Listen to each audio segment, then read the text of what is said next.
Ron Hextall was a busy man, making a couple trades to shake up his blue line. First, sending John Marino to the Devils for Ty Smith and a third-round pick. Then, just 3 hours later, hits up the Montreal Canadiens, acquiring Jeff Petry and Ryan Poehling for Mike Matheson and a fourth-round pick in next year's draft. Man, so much to unpack here. So many questions that I will try to answer in this video. The biggest one, are the Penguins a better team now after these moves than they were, let's say, a few days ago? This trade did catch me a bit off guard, but I did expect John Marino to be moved. Obviously, it was no surprise that they were going to move a defenseman. I was hoping for a Brian Dumoulin or a Marcus Pettersson. Marino does have more value than them, especially to another GM. He is right-handed. He's pretty young, and he had a pretty solid playoff run. The 7 games that he played were not bad. Listen, to sum it all up, John Marino had a great rookie season. One of the best rookie seasons I've seen from a Penguins defenseman in the whole Crosby era. That summer, they acquired him for basically nothing, a draft pick. He wasn't, I don't think, supposed to make the team that year. He made it. He played insane,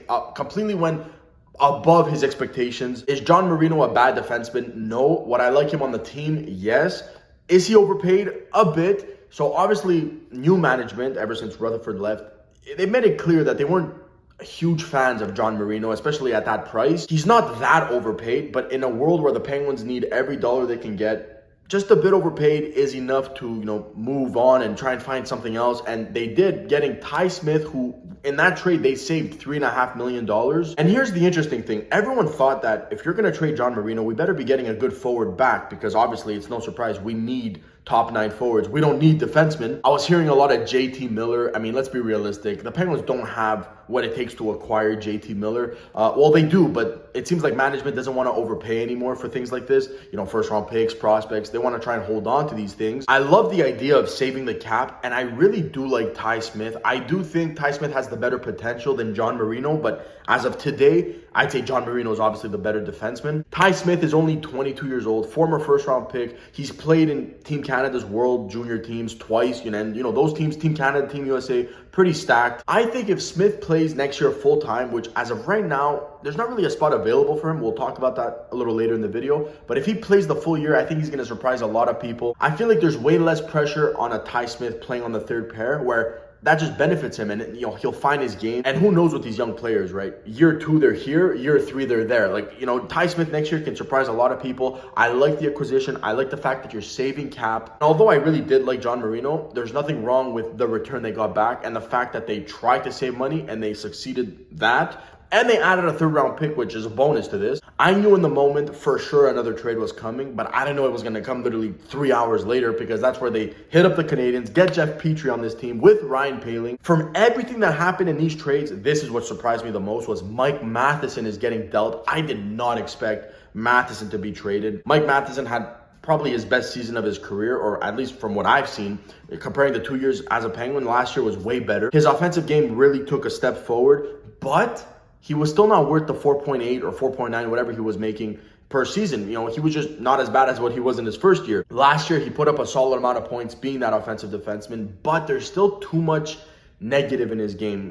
I'm not going to say he's a liability, but he's definitely not great defensively or even decent. Mike Matheson's defensive play will never allow him to live up to his full potential, because he'll always wow you, especially last year where, he's playing great and, he's skating well and he's putting up points. But then there's always that one play, and it happens many times, where it's like, what are you thinking? So you move on from Matheson, but here's where everything gets questionable, is who you're bringing back. And that is Jeff Petry at 34 years old, $6.25 million per season, 3 years left. When I first saw this whole thing, first reaction was, why? You don't need Jeff Petry on your team. Mike Matheson was fine, I guess. Jeff Petry is probably coming off of one of his worst years of his career, but I don't think it's because of decline due to age.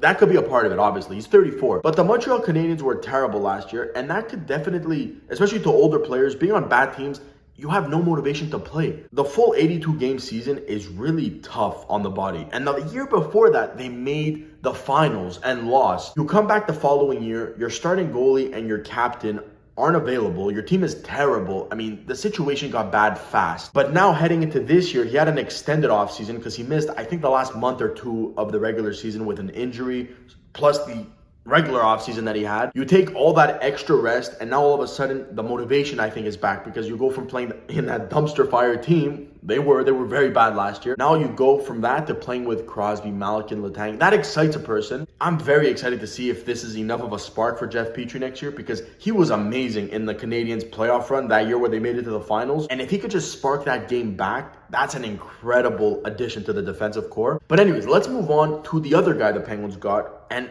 at first, I didn't look much into it, but Ryan Poehling is a very sneaky good addition. Ryan Poehling is only 23 years old, former first-round pick, and he just never got it going with the Montreal Canadiens. And last year was his first full rookie season, and look at the team again. Terrible. Now all of a sudden he comes to Pittsburgh, change of scenery. I mentioned this a lot on this channel. You come into the locker room and you see Sidney Crosby and Evgeny Malkin. That adds an extra layer of motivation. I think Poehling essentially replaces Heinen. You lose Heinen for nothing. Poehling is a perfect replacement. He's still young, a good two-way player. I think the Penguins found themselves a pretty solid depth piece here, and he's still young, gets to have that, breakout season. And if he doesn't have it, he could be just a solid bottom six forward. In my opinion, I think you have upgraded the defense by just this much, not by crazy amount.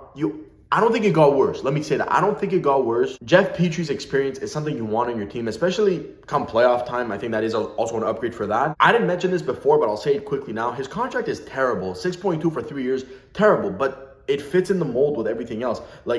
All these contracts are terrible. You gave Chris Letang 6 years. Obviously, that's bad. But the whole point, I've mentioned this in the re-signing videos, you're overpaying in the term to bring the price down, because it's all about next season. So yes, it's going to suck paying a 36-year-old Petry $6 million in a few years, but who cares? Because the Penguins might be a terrible team next year, though. And I think Petry has at least one good year in him. And if he does, the defense is upgraded. You maintain your depth because you still have 8 solid NHL defensemen. Pierre-Olivier Joseph is ready to play. He's gonna play next year. As of right now, there's still no room for Ty Smith. I think he could play next year. You have Chad Ruhwedel down there. You have Mark Friedman who can play on your bottom pair. There's still a trade to be made here, I think. You could still trade Marcus Pettersson and be fine, I think. You can go with Dumoulin, Letang, Joseph, and Petry, and I like that little combo of young guy with veteran, and then run a third pair of Ty Smith and Jan Rutta, again, older veteran and a younger left-handed defenseman. Still have Ruhwedel and Friedman as your 7 and 8. Get the young guys playing. All this with trading Marcus Pettersson, freeing up the $4 million. There's moves to be made here. I believe with that Jan Rutta signing and the trades, the Penguins upgraded their blue line, again, not by much. And in all of this, you added a top 9 forward. Before these trades, the need was 1 to 2 depth forwards, and we had too many defensemen. After the trade, we still have too many defensemen, and we added a forward. We have options here. You can either sign a guy like Kapanen, which they probably will do. You still have the option, if you want, to trade one of a Pettersson or a Dumoulin. You could even trade a Joseph or a Ty Smith if it brings the right forward the other way. It's a possibility. Oh, you just acquired Ty Smith. Why trade him? Listen, I feel like that trade was only made because you needed cap. You got the cap. If you don't see Smith in your future plans, he's valuable. You can use him for another forward with that type of potential, right? A 21, 22-year-old, few seasons in the NHL, but hasn't really broken out yet. Make it a 1-for-1 type of trade, and you'd still be fine. Are the Penguins better today than they were a few days ago? I think yes. Are they done? I don't think so, man, because there is still moves to be made. Again, they have too many defensemen. Can I just mention how much I'm really respecting Ron Hextall right now? Because we all were a bit, 50-50 with him.